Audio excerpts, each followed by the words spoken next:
Hey everybody. So today I just want to talk about, what is the debt ceiling and how does it affect you?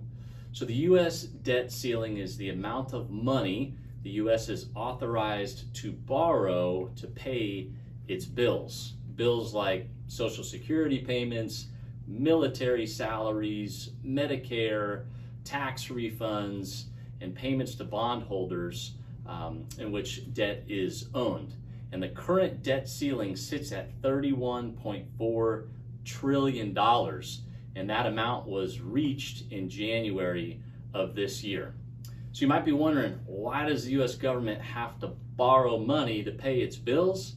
Because there's not enough tax revenues coming in to the government in order to pay its expenses. Kind of like if you're currently making $7,000 of income and your bills are $8,000, then you have a deficit, right? Income is here, bills are here, you've got a deficit. So a lot of times people borrow money from credit cards in order to meet their obligations. So sadly, the US has been in this situation since 2001. It's the last time our country had a surplus. So often Congress meets to discuss suspending the debt ceiling or raising the debt ceiling to make sure there are no defaults on payments. Well, right now there's a disagreement in Congress. They're at an impasse trying to figure out what to do, and they've got to get something done potentially by June 1st when there are payments due and not enough money in the kitty. So what are some of the potential implications if they don't get a deal done? Well, you may see frozen benefit payments to things like Social Security or Medicare, etc. There may be delayed payments on those bills that are due.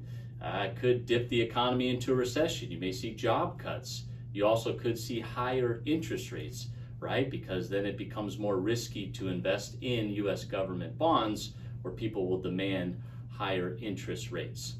You also might be wondering, hey, has this ever happened before? Well, technically, no. There was a time in 1979 where there was some bookkeeping errors, etc., but that was quickly rectified.